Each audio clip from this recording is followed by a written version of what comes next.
Today's show features a reselling conversation with one of the kings of reselling conversations over on YouTube.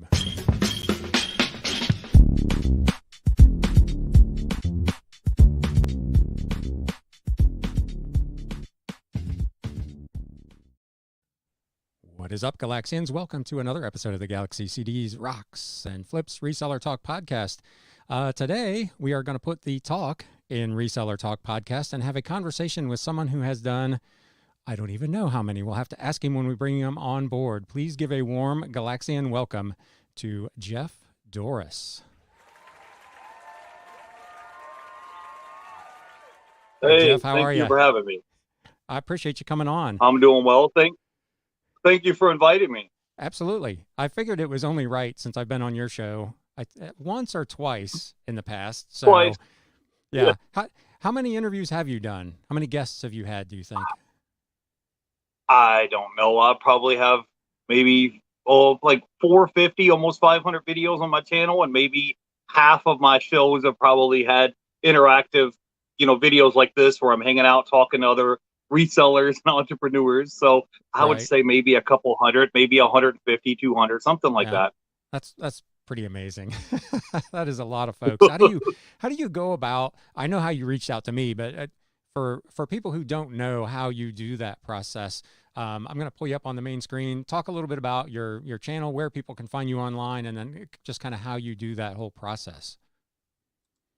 Hey guys, well, thank you for inviting me. My name is Jeff Dorris. You guys have probably seen me. My YouTube channel is eBay Addicts, and I have a channel, and mainly what we talk about is mostly reselling. Up into the past 2 years, we mainly talk about reselling, but now it's gotten to the point where maybe half of my audience is resellers, and the other half are people that who are just like, Jeff, the first of the month is coming up in 10 days. Teach me how to make some money. My rent is coming up in 10 days or 15 days or whatever. So we come up with other creative ways to help people make money to pay their bills. But mostly we do a mixture of having different other content creators and other YouTubers. And the whole idea of the concept is I get to create content. I get to have other guests on my channel and help promote their channels and help them grow and get viewers and subscribers and all that. And the idea is I shoot it live, so it cuts out my time of me having to go back and edit the videos. And then we have viewers in the chat. If they want to come and ask questions, then hopefully it's interactive and the viewers get to ask questions instead of just tuning in and saying, oh, this is a rerun of Bonanza. I've seen this episode 3 times already, next. So that way they can be interactive, they can ask questions, they can be involved in the YouTube video instead of just sitting back passively, and hopefully they gain some new insight or some new perspective, and then they'll be able to find out, oh, okay, well, this person goes to the Goodwill bins. This guy does pallets of merchandise. This guy buys wholesale lots of merchandise. Let me see what different skills or techniques this guy's using, and then kind of implement it into my business and what I do to help me make more money. So that's kind of the whole general consensus of how I try to do things. That's awesome. And speaking of interactivity, if you are joining us today for the live, please feel free to ask questions to either Jeff or myself. We've got a couple people here. Regina Michelle, thanks for coming out. Congratulations again in person on your 100th Hump Day Hangout show. And my mom is here. Hello. Thanks, Mom. I appreciate you coming out. I'm not sure she's ever come to one of these, so I haven't done a live in... Gosh, it's probably been almost a year. If you've been following along at home, I've been up and down on how I want to do this channel. So I've decided to kind of start doing these again. And I thought, who better to have on first than you? Because you have done hundreds. I appreciate you reaching out to me. I appreciate you and having me on the channel. But yeah. Is there one that stands out of all of the ones that you've done, all the interviews? Is there one, for good or bad, one that was particularly amazing or one that was awkward, or is there anything that really stands out? Oh, some of the stuff that I have is just people, because long before I created YouTube content, I was a YouTube watcher. And so there's a lot of people that are not resellers, but just people that I like Reyes the Entrepreneur, my friend JT Hustle is JT Automations, people like Rockstar Flipper or Rally Roots, or people like Chris from Daily Refinement, people that I would be listening to their content while I was out running around doing my errands. Maybe I'd be out washing my car or going for a walk. And then when I would be going for a walk, I would have my headphones in, or I would be listening to the people content. And so for me to be able to and ask them questions and interact with them and ask them questions of stuff that I've been waiting for 3 or 4 years to ask them has always been really great. The $1 Million Peddlers are people that I was able to pick their brains and ask them questions and see how they run businesses where they have, 30,000, 50,000 items in their eBay store.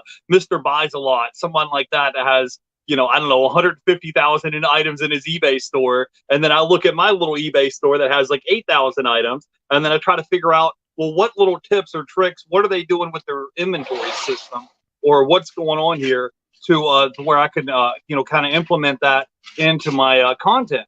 So that's kind of what I try to do, is figure out what I can kind of implement with these different content creators and figure out like, hey, what are these people doing and what can I do to kind of interact and add that to what I'm doing. So was that kind of why you decided to start doing the channel, was to pick these other people's brains beyond what you were seeing on their own channels?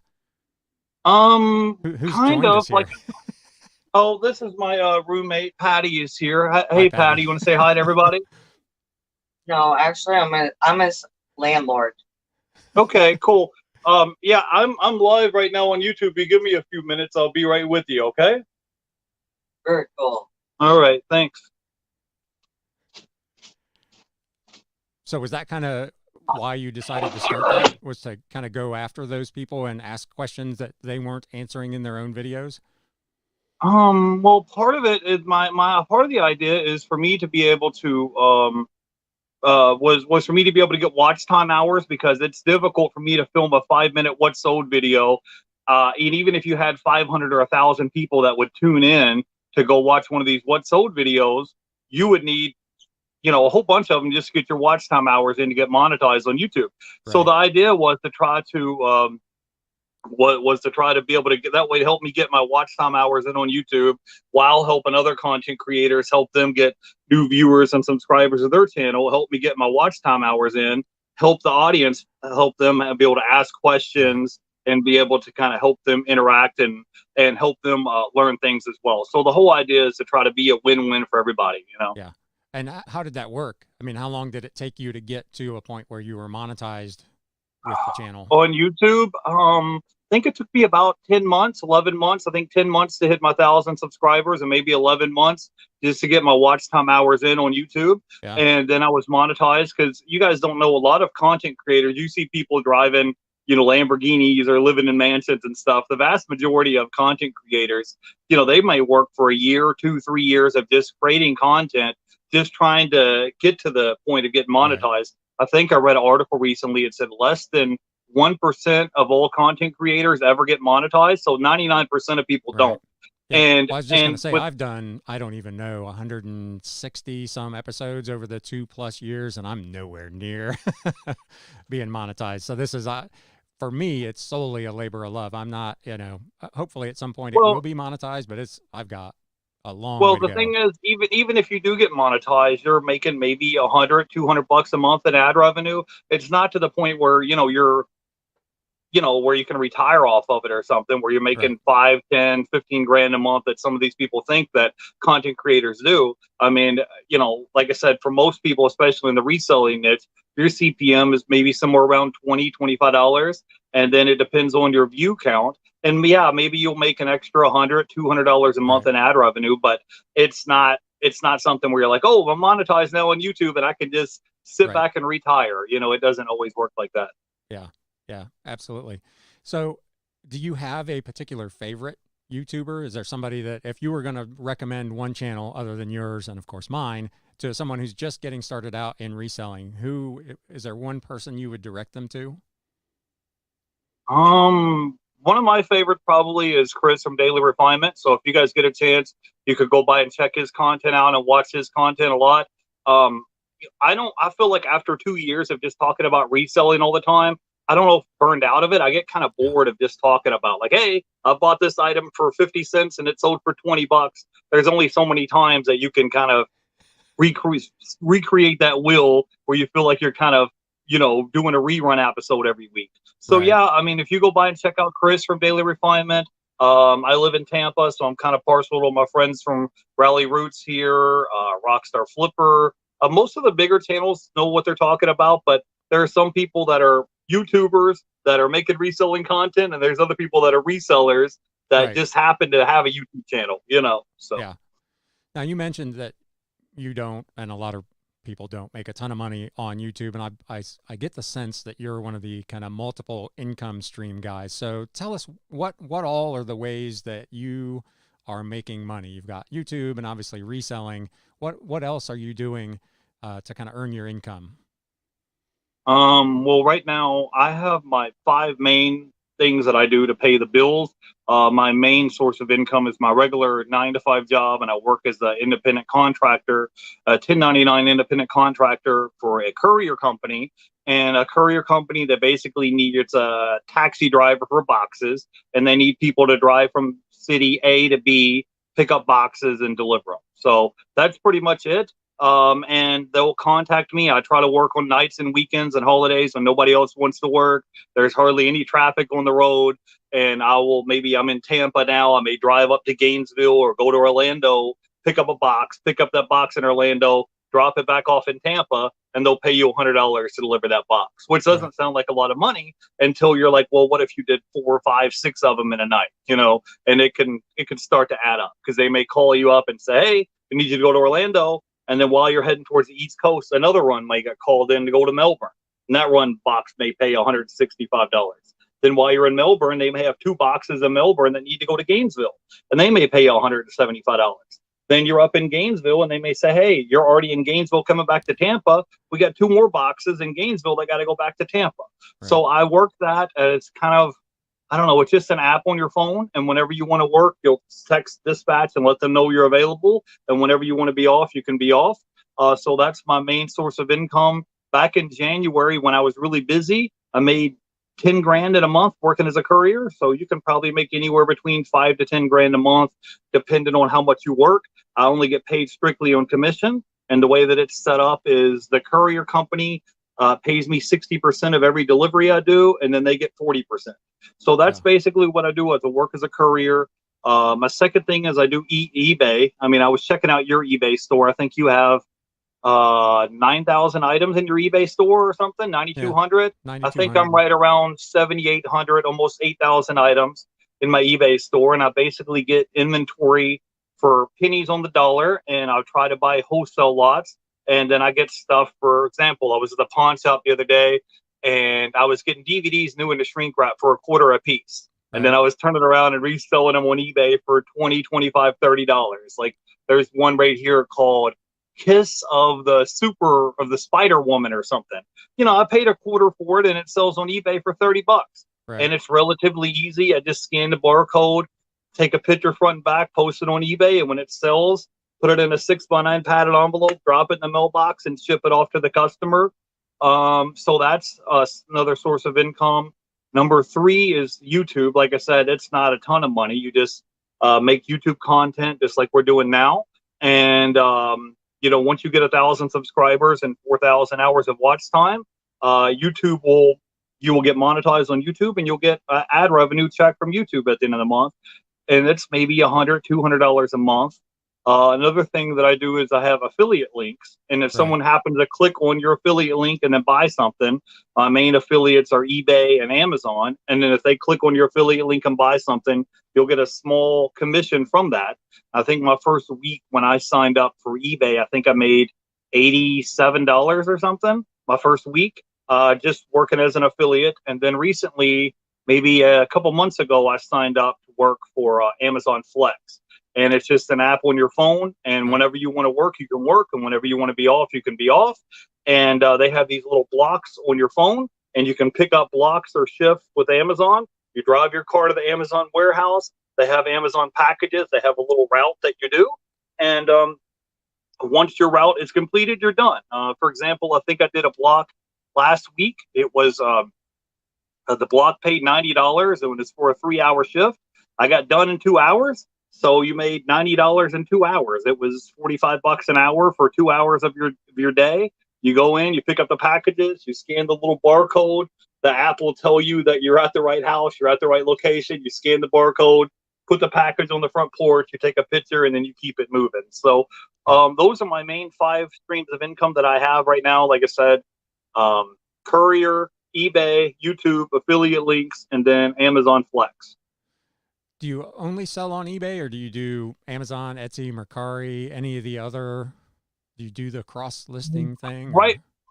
Right now, my main goal is to try to get my eBay store to 10,000 active items on my eBay store, and then once I get to 10,000 items, I have a friend of mine, and he bet me. My friend of mine, I bet him that he wasn't going to start a YouTube channel, and he says, "Okay, well, if I start a YouTube channel, you have to start selling on Amazon." So he did a couple of weeks ago. He started his YouTube channel, and so I have to hold up my end of the deal. So sometime this summer, I'm going to be selling probably on Amazon FBA. I just haven't got around to it yet. But right now, I just mainly sell on eBay. That's the only platform that I sell on. Because when you're moving around, like I'm usually doing something 6-7 days a week.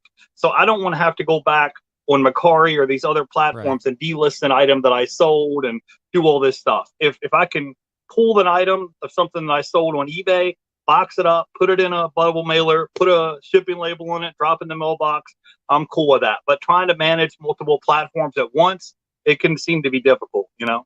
It is. I can attest, because I'm selling on 4. Bonanza automatically syncs with eBay, but Mercari and Etsy, you manually have to go in, and I guess you can set up List Perfectly, which I use to monitor your inventory, and you can list and delist through that. But I was so deep in with already 6,000 listings when I got started that I didn't go down that path. So do you have particular items that you look for, or just anything that you think you can make a buck on? Do you have like a niche that you specify? Yeah. Well, Ryan, me and you are pretty similar in the way that we do our eBay business. You know, we both try to buy big wholesale lots and bulk lots of merchandise. Right now, I stick to CDs, DVDs, Blu-rays, video games, VHS tapes, audio books, stuff that fall in the media niche and category.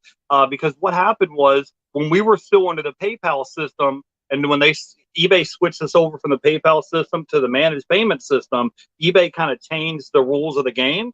And so now, if you have the basic store subscription, which is like $21 a month, eBay will give you 10,000 free listings as long as it falls in those select categories. Right. And just so happens that all the items that I sell happen to be in those select categories. So I don't get nickel and dime every month for whatever they used to charge people, 50 cents or a quarter or a nickel or a dime for having items in those select categories. So now, since my items fall in those select categories, like I said, I get 10,000 free listings in those select categories. Plus, they still give you 1,000 listings in general merchandise as well. Yep. What kind of turnover do you have if you've got a store that's got 8,000 items in it? About how many items do you think you sell in a month? Do you keep track of that, or?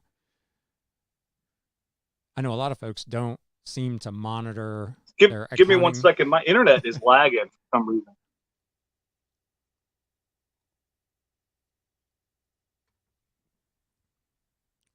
While you're looking at that, we'll say a couple other hellos here. Brandy, my reseller treasure, thanks for stopping by.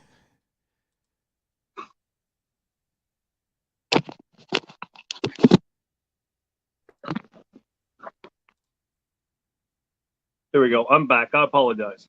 That's okay.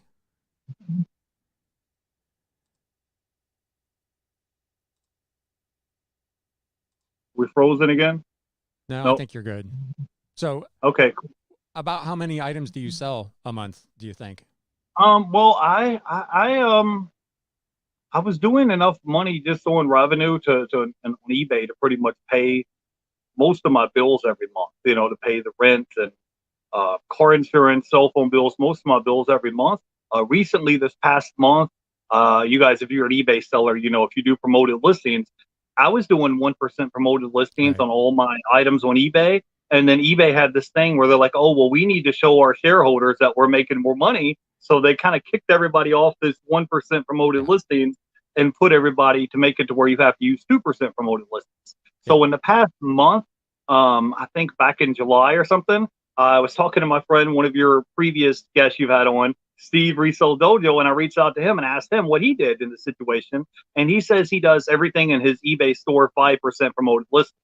So previously, up until about a month ago, I was doing about 50%. So about half of my items would sell organically and the other half would do promoted listings. And so he was just like, just try it for a month and see if it makes a difference in your sales. He's like, if you try it out for a month, you don't like it, you can always go back to doing what you were doing. So Right. I've tried it in the past month, and now my percentage in sales on eBay, I looked at my recent sales, I probably did 30 promoted listing sales versus like 5 regular organic sales. So Right. I've tried it out for a month or so to see how I like it. And like I said, I raised up my promoted listings on everything in my store to 5% because I was thinking I'm sending out offers to watchers of more than 5%. You know what I mean? It's like, Yeah. you get an offer to watcher and I'm sending them a 10% discount. Or if I'm doing it in my store on sale for 10, 15% off, well, why not just do promoted listings for 5% and get the extra traffic and sell the item for full price? Because what's 5% of a $20 item? It's Yeah. $1. You know what I mean? It's like if you sold a $10 item for 5% of that, it's like 50 cents or something. Right. So you have to kind of pay to play. And I never have done that in the past because I was around when eBay was selling items long before they had promoted listings. So I'm like, Right. all my items sold previously without having to do promoted listings. Why should I have to pay an extra fee to get my items listed? But what you guys don't understand is, like, I don't know, just grab an item. Let's say I'm selling this CD, for example, on eBay. And maybe my CD in the past, maybe there are only 4 or 5 people on eBay that's selling that same exact item. Now there may be 200 people selling the Right. same exact item as you, the same condition, same color, same cost, same shipping, same price tag. And you kind of figure out what's going to kind of differentiate you from the other competitors. And I don't want to have a race to the bottom syndrome where maybe the item was $15 and I'm like, well, I'm going to sell mine for 12. Well, I'm going to sell mine for 11, and Right. I don't really agree with that race to the bottom thing. So I've tried that out for the past month, trying to do this promoted listing, and my sales have gone up. And like I said, I don't need that much money to pay all my bills every month. I pay my rent, which is like $550 a month. Car insurance is like $200 a month. My cell phone bill is like 80, and then the rest is just gas and groceries. Right. It's about it. Utility bill is like maybe $100 a month, so I can pay all my bills every month with like maybe $1,000 to be able to pay everything. Right. So yeah, I can pretty much pay most all my bills just with eBay alone if I wanted to. Do you still send out offers when they Yeah. pop up in that? So you're doing the promoted listing, and then if somebody watches it and doesn't buy it at full price, did you change the amount of the offer that you send out? You were doing, say, 10 or 15%. Did you lower it to account for now having to pay the extra, whatever it is, 5% for the promoted? No, well, because most of my items that I sell, or I think when I talked to my friend Chris from Daily Refinement, I think he told me like 80% or whatever. I think he said 80 or 90% of all the items on eBay that sell are all items that are $30 and below. So guess what? Majority of the items that I sell on my store, I kind of price mine $30 and below. Because if it's more than that, they might have to explain to their husband or wife or whoever, like, hey, why did you buy this XYZ video game for $60? Well, if Right. it's $19.99, or whatever, they may not say nothing about it. But if it's over a certain price point, then you're kind of pricing yourself out of 80% of the market of buyers that want to buy your item, but it's got to fall on the certain price point. And so most of my items fall on that price point. So no, I'm just kind of thinking like, okay, if I have to pay an extra 50 cents or something for doing promoted listings or $1, I just kind of tie that into the cost of goods because I'm getting the stuff Right. for a quarter, 50 cents, 75 cents. I'm getting the stuff so cheap to where, like I said earlier, I'm buying a DVD at the pawn shop for a quarter and selling it for $30. I've got enough margin there, enough wiggle room where I'm fine. And like I Right. said, if I'm sending out offers to watchers anyways and giving them 10, 11% off discount to try to ping them and get their attention to generate more sales, why not just pay to get the extra traffic, to get the extra Right. eyeball on your items? Now, have you done the new promoted listing advance where you're paying per click as opposed to paying only when they buy? You have any No, interest I or? haven't. I haven't done that yet. No. Yeah, I'm not. I don't think either of us sell the items that would make sense to do that. If you had like a big quantity of one, whatever, a widget, then maybe it would make sense. But for the type of stuff that we're typically buying, I don't think it would make good sense. Eric says that's a good call on the promoted listings and that he thinks he needs to try them.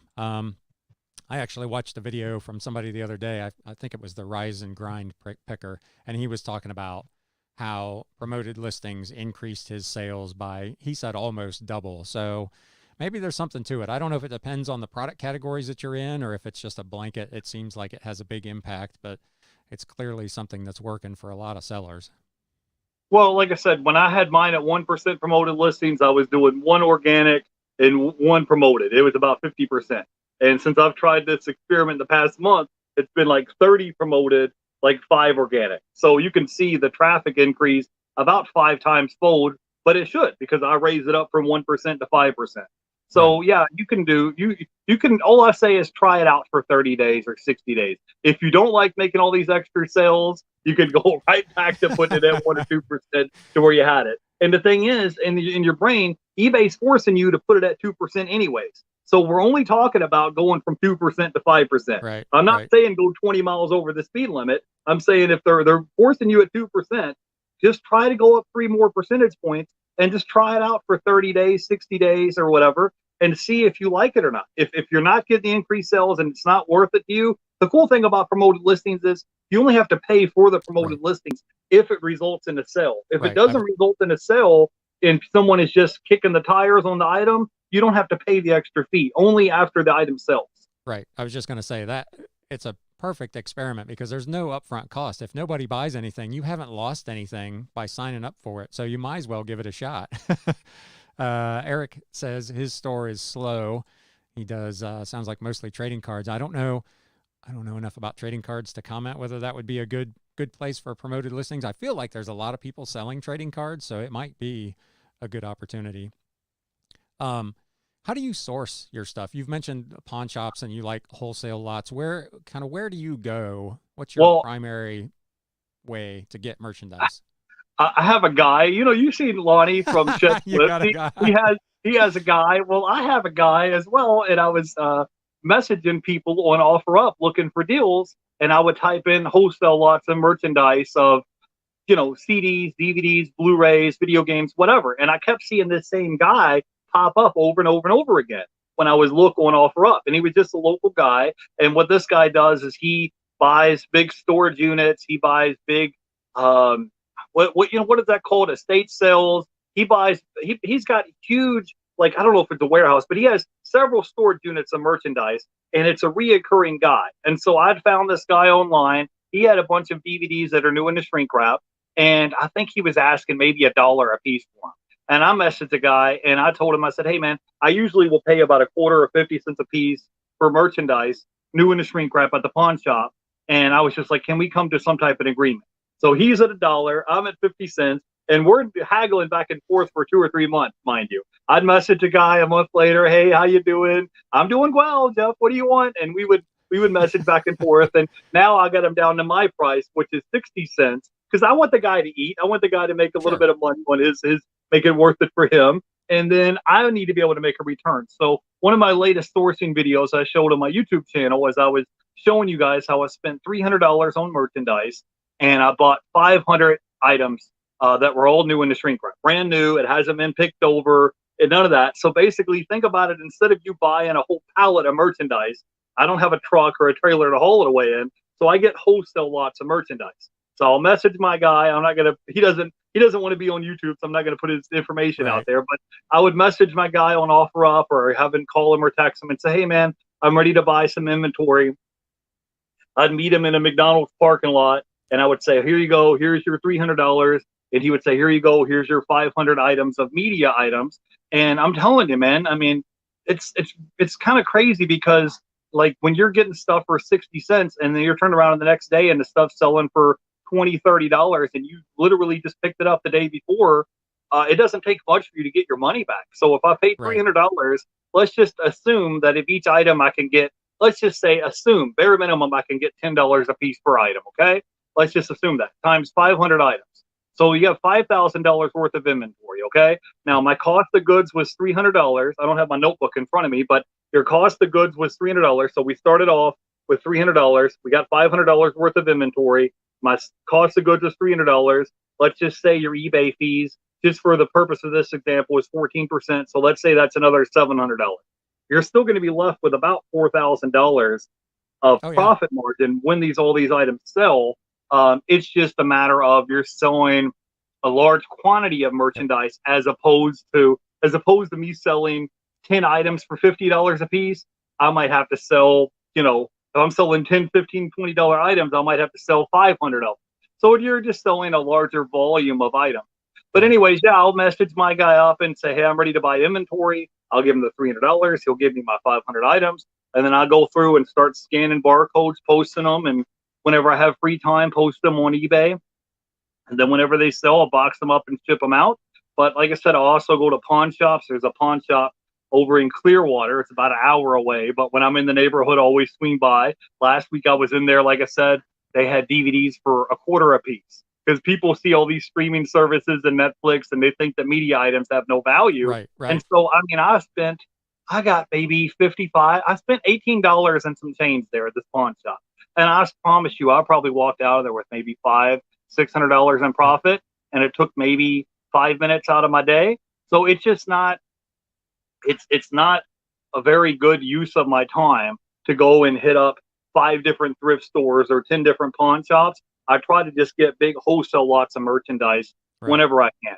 But just using that example of going to the pawn shop, you walk in there, I would just, everything that was still new and still in the shrink wrap, if it's something that I've never seen or heard of before, I would just grab it and put it on the shelf, because in my mind, you're buying something for $0.25. If worst case scenario, it sells for $10, what's that, an 80x rate of return on your money before you take out your cost of goods and eBay fees? So you can't lose. The stuff's brand new in the shrink wrap. And the cool thing about it is there's a very good chance that it's not going to be available in Walmart or Target or Best Buy. So whoever your target consumer is that's looking for that item, they're not going to find it at Walmart or Target or Best Buy. They got to go to eBay or Amazon to find this particular item. And if it's a rare item and you're the only one that has it, now instead of that item being $10, $12, $15, maybe now you can charge $25 or $30 because it's about the supply and demand of that particular product. But that's basically what I try to do as far as look for wholesale lots of merchandise. Yeah. That's obviously, if you've watched my channel at all, I'm not necessarily wholesale. I'm not dealing. I don't have a guy, but I've managed to find people, like I've talked about previously. I've got some estate sellers that will reach out to me at the end of their sales, and they'll be like, hey, we got a half a house worth of books left. Do you want to come get them? And sometimes I'll get those for same kind of thing, 10, 15, 20 cents a piece. And there's some duds in there, but by and large, it doesn't take very long to recoup your money. So that's one of the really cool things about this business is there's so many ways to make money. You can do like we're doing, these big wholesale lots, pennies on the dollar, or you can go buy vintage electronics for hundreds of dollars and sell them for thousands of dollars. I mean, it's just however you want to do it, as long as you kind of figure out, get some expertise in that area and then put in the work, you can make killer money doing this and have the freedom and the flexibility to kind of do the other things you want to do, whether you want to have like multiple income streams or you just want to knock off every day at 3:00 or whatever, whatever floats your boat. I mean, it's a crazy way to make money. Right. So what are your plans going forward? What do you kind of want to do? Do you want to keep doing the courier thing, or would you like your eBay business to be big enough to be able to stop that, or kind of what are you thinking? Well, I'm really big in real estate. I'm a licensed real estate agent here in the state of Florida. And so my goal is this summer, I'm trying to get my eBay store up to about 10,000 items active, which is very hard. There's only a handful of people that I've talked to, maybe less than 10, that can reach that milestone of getting 10,000 active items in their eBay store. So I'm working on that. I'm working on getting my broker's license this summer to be a licensed broker in the state of Florida. Right now I'm in the process of getting my notary commission. If you guys don't know, there are people that have notary license, and when people buy or sell a house or refinance, they need a notary to sign their paperwork. And you get to be your own boss. You get to make your own schedule. And I mean, there are people, I was talking to a friend of mine that lives in California, and he makes $17,000 a month. So imagine that. You go in, you work your 9 to 5 job, and you're making $500, $600, $700 a day just signing documents. and you get to be your own boss and make up your own schedule. So I'm in the process of getting my notary license right now. I'm in the process of growing and scaling my eBay store. I would like to get my broker's license in the future. So that way, if you buy and resell a home, you don't have to pay all the commission to a real estate agent because you're representing yourself in that transaction. So which means when you want to buy a house, you bring less money to closing to close on that house because you can. There's a lot of little tricks that you have to learn. But those are a couple of projects that I'm working on. I have a sponsor that's coming on my YouTube channel in the next 2-3 weeks. We're working on ironing out the details. So I'm going to have a new sponsor on my YouTube channel. And other than that, man, I've had the past 2-3 weeks have been rough for me, man. The landlord who just came by to visit me, they have the house up for sale. So I may be in the process of moving soon. And my car was overheating. So my car was in the shop. And then last week I had food poisoning. So I was in bed for 2-3 weeks and had a fever and vomiting and all that stuff. So that's just the way life goes. You have good days and bad days. And some days you're just like, you just want to smack the alarm clock and go back to bed. And other days things go real well. So, but yeah, those are a couple of things that I'm working on. Like I said, I would like to grow my eBay store, grow the YouTube channel to 10,000 subscribers. I'm at around maybe 6,000 right now. I want to hit 10,000 active listings on eBay. Like I said, I'm working on getting my notary commission. I want to get my broker's license this summer, things like that. And then possibly, my girlfriend, she wants to buy a house. So we may settle down and buy a house instead of being renters in the future. But those are just a couple of things off the top of my head that I'm kind of working on in the background. Nice. So where do you store 8,000 items? How are they there at the house, or do you have like an offsite facility, or what? Because I can tell you what my place is like. It's a mess. You got to plan ahead. Where I'm living at right now, you saw my landlord or my roommate come by to visit me a minute ago. We have a house. It's kind of a trailer. It's like a 3-bedroom, 2-bathroom house that I'm living in now. And it has a shed in the backyard and it has a big 5-car garage. So, that was the whole plan for me, was to store all my eBay merchandise. And where I live out in Tampa, I mean, the average rent here is like $2,000 a month. So my whole plan was, since I'm a single guy, I don't have any wife and kids or anybody else to take care of. It's just me. My plan was to move out here, store all my eBay merchandise. Most of it's either in my bedroom, which is my processing room, where I scan all my barcodes and take photographs and list stuff. And then the holding room, the holding cell, that's the shed in the backyard. And then when the items sell, I just go and pull the items and ship them out. But we have if you go to my channel, I have a big shed. I don't know the dimensions of it, but it's huge. And we have a big shed in the back, and I have a big 5-car garage. And I did that specifically to have a place to put my eBay stuff, thinking that I should, in theory, generate enough revenue from eBay to cover the rent and cover my expenses where I'm living at. So basically, you're almost close to living for free, pretty much, Yep. Well, and plus the stuff that you're selling, CDs, DVDs, Blu-rays, they're not huge. They don't take up a ton of space. I mean, if you got 8,000 of them, obviously they take up quite a bit of room, but it's not like you're selling stereo receivers or video game systems that take up a lot of space. So you can get 5, 6, 7,000 of them, I'm sure, into a nice size shed and that. So well, I know we're bumping up against, you said you had to get going a little early here. So I want to close with just a couple of quick get to know you kind of questions. What's your favorite movie of all time?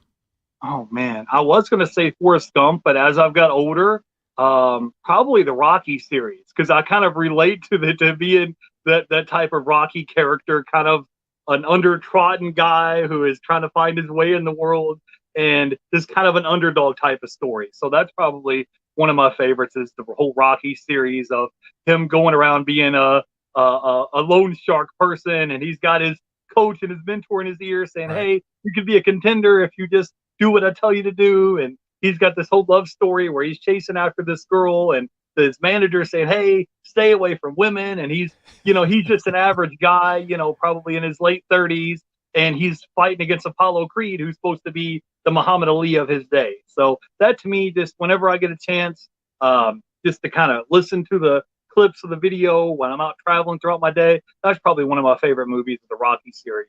Very cool. How about a favorite band or musician? It varies. Some of my favorite bands are like Papa Roach, Metallica, Rage Against the Machine, a ton of bands. But here lately, as I'm getting older, I actually listen to more podcasts and audio books and stuff when I'm out traveling. But when I was younger, that would be it. I would probably listen to Papa Roach, Rage Against the Machine, Metallica, AC/DC, that type of stuff. But like now, as I'm running around traveling, I can learn things and then apply some of this knowledge of stuff that I'm doing when I'm out running errands and apply it into the real world. You just never know, you know. And last thing for you, if you had one piece of advice for an aspiring either a YouTuber or a reseller, what would it be? Oh man, with YouTube, my best things with YouTube is to try to just be consistent on YouTube, try to collaborate like we're doing now, collaborate with other people and be consistent, collaborate and comment. If you will go and find other people in your niche, in your market, and do 10, 15, 20 of them a day, and just comment on other people's channels that are in your niche, in your market, and leave a comment saying, hey, great video, have a great day, thumbs up, something. Leave comments because someone's going to come through, find your comment, click through your channel, and you'd be surprised and you get 5 or 10 new subscribers a day just through going around leaving comments and being supportive of other people in the community. So I would do that. As far as being a reseller, there's so many different ways to skin a cat. My biggest thing is just to get started. Don't be one of those people who are frustrated because you're like, my sales are slow. Just keep listing items and keep being out here sourcing and get more inventory. And, you know, the thing is with reselling is very much like buying a house. You make money on the buy, not necessarily when you sell it. So just try to find something where you're going to have some equity in the items and get the stuff for cheap. You know, one of the biggest things that I noticed being a reseller is instead of me buying some used VCR for $5 and selling it for $50, I can now take my same $5, go to the pawn shop, buy 10 DVDs, and even if those 10 DVDs only sell for $10 a piece, I've now turned my $5 into $100 of potential sales versus turning my $5 into one VCR that I can maybe sell for $50. And then when you go home and you clean it, you test it, you're taking measurements, you're answering all the questions, you're boxing it up and shipping this heavy VCR, and then it gets to the customer and it gets broken or lost in transit or they want a refund or something.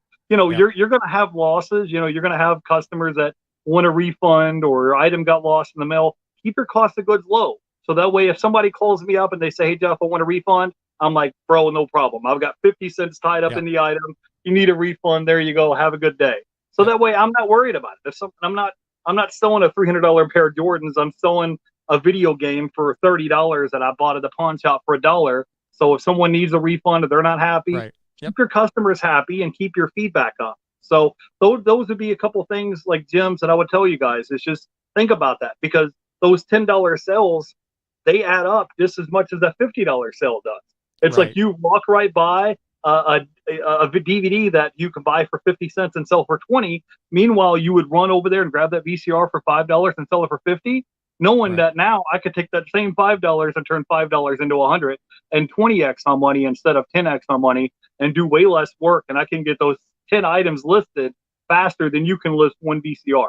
Right. So think about that. It's steady income. You sell 2, 3, 4, 5 items a day, where if you've got that one VCR that you're waiting for the right person to come along that's looking for a specific Sony XLV, whatever, you might sit on that thing for a while, where if you've got 10 different DVDs, you've got a much better opportunity, I think, to have somebody pop on one. So, well, because you have more items listed in your store, and then obviously having more items listed is going to generate more sales.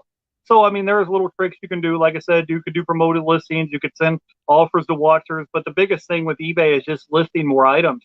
I mean, if you look at my friend Chris from Daily Refinement, I think before his eBay store was taken down, he had over 17,000 items in his eBay store. You look at my friend, and we give him a quick shout out, My Boring Reseller Life, or if you check him out, Urban Picker, he's got 36,000 items in his eBay store. And if you go check him out, he's consistently doing $1,000 a day on eBay, easy. But he's got 36,000 items in his eBay store. He's been doing it for 20 years.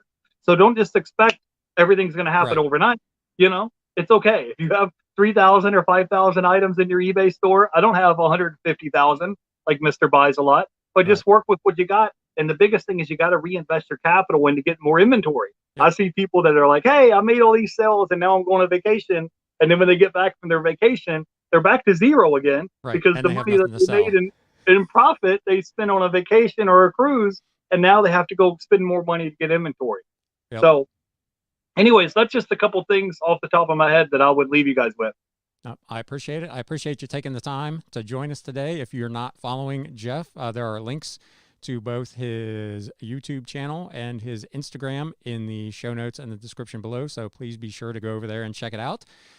Just as a side note, we will be doing another interview next week. It won't be live, but we'll be interviewing the media picker on Instagram. We'll be talking about primarily CDs and that sort of stuff on the show. So if you're available to catch that, that will probably be out next Thursday. With that, we're going to close for today. Again, I appreciate everybody that stopped out in the chat. Jeff, again, thank you so much for coming out and spending some time with us today. And now, as always, it's time to sell. Thanks, guys.